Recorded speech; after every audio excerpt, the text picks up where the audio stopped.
जैसा कि आप सभी को पता ही होगा कि रीट का जो रिजल्ट है वो प्री यानी रीट या रीट पात्रता परीक्षा का जो रिजल्ट है वो जारी हो चुका है अपने।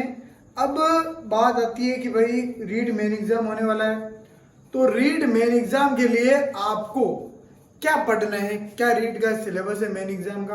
तो सिलेबस तो पता है, ये रीट मेन एग्जाम का सिलेबस है, वह 150 क्वेश्चन आने वाले। तो बड़ी बात ये आती है कि सर एनसीईआरटी सार संग्रह का क्या महत्व है रीट में।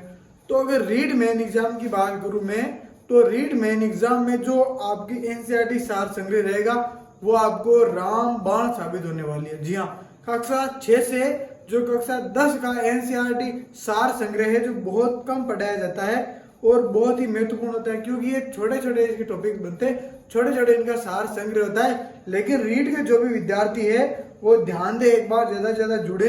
रीट के सभी अभ्यर्थियों के लिए, सभी विद्यार्थियों के लिए जो सार संग्रह होता है, जैसे पीछे लिखा हुआ है रीट मुख्य परीक्षा 2023 और नीचे सार संग्रह, तो एनसीईआरटी बुक्स का जो सार संग्रह होता है वो अत्यंत ही महत्वपूर्ण होता है। जैसे मैं कहूँ रामबाण होता है ये, चाहे आपका वैसे तो कोई भी एग्जाम हो, राजस्थान का कोई भी एग्जाम हो, ऐसे रीट की जरूरत नहीं, लेकिन सभी में इसका बहुत बड़ा महत्व होता है। एक बार आप सभी जुड़ जाओ, फिर मैं आपको और डिटेल से इसके बारे में बताता हूँ कि आपको कैसे एनसीईआरटी सार संग्रह पढ़ना है। और एनसीईआरटी सार संग्रह से आज तक रीट में प्रश्न पूछे जाते हैं। जी हाँ, रीट में बहुत बार ऐसे मान लो आप जितने भी जीके की स्टैटिक जीके के क्वेश्चन रहते हैं वो कक्षा 6 से कक्षा 10 की एनसीईआरटी से ही पूछे जाते हैं और वही मान्य रहते हैं। अगर आपको याचिका भी दायर करते हो कोर्ट में तो एनसीईआरटी को ही मान्यता दी जाती है। एनसीईआरटी की जो बुक्स होती है कक्षा 6 से कक्षा 10 की, उनमें जो लिखा हुआ होता है वही मान्य होता है, चाहे उनमें तो गलत ही लिखा हुआ हो, कुछ भी लिखा हुआ हो, वहां एक किसी के दो ही लिखा हुआ हो, लेकिन माना वही जाएगा जो एनसीईआरटी की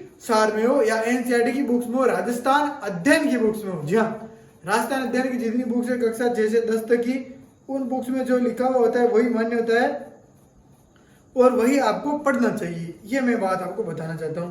अब जितने भी जुड़े हैं उनके लिए, हाँ, अब एक चीज मैं आपको और बता दूं। अब जैसे आप एनसीईआरटी सार पढ़ रहे हो तो आपको पता नहीं है कि आप एक एक बुक्स को तो नहीं पढ़ सकते ना, तो उसके लिए मैंने क्या किया है, मैंने कक्षा 6 से कक्षा 10 का एनसीईआरटी सार संग्रह, थोड़ा बफरिंग सा हो रहा है, एनसीईआरटी सार संग्रह आप सभी के लिए एक जगह किया हुआ है। और मैंने कक्षा 6 के सारे अध्याय, कक्षा 6 राजस्थान अध्ययन की बुक है उसके सभी अध्याय को पढ़ा दिया है। अब मैं कक्षा 7 की क्लासेस ले रहा हूँ, यानी भी मेरी चल रही है, तो आप कक्षा 6 की मेरी क्लासेस देखो, उनमें जो सार पढ़ा है उस सार को देखो, फिर आप एनसीईआरटी बुक को देख लेना। जो सार महत्वपूर्ण क्वेश्चन है जो हर बार रीड में आए हुए हैं वही क्वेश्चन मैं पढ़ा रहा हूँ और वही क्वेश्चन आपके आने वाले हैं। बात समझ गए?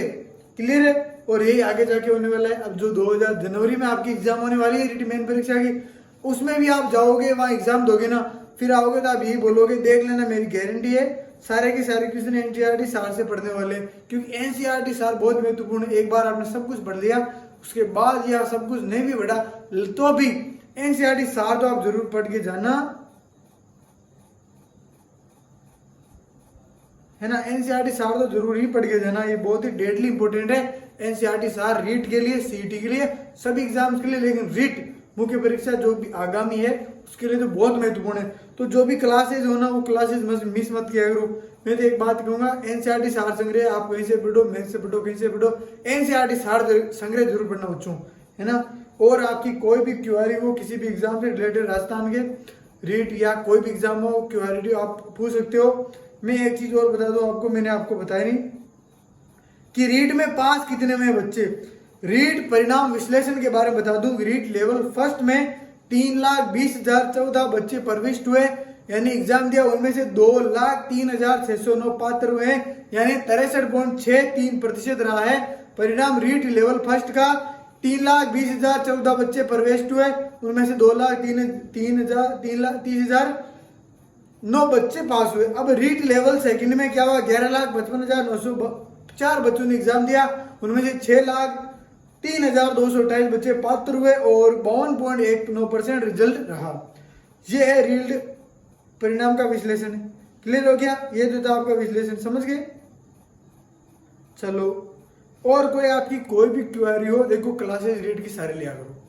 रीड की जो एनसीईआरटी में पढ़ा रहा हूँ अभी, वो बहुत ज़्यादा इंपॉर्टेंट है। मैं अब आगे भी कुछ क्लासेस करने की सोच रहा हूँ, तो आपका प्यार रहा, आपका साथ रहा, तो वो भी शुरू हो जाएगी और भी टीचर लगा देंगे, है ना। चलो, थैंक यू आप सभी के लाइव में जुड़ने के लिए। धन्यवाद। जय हिंद।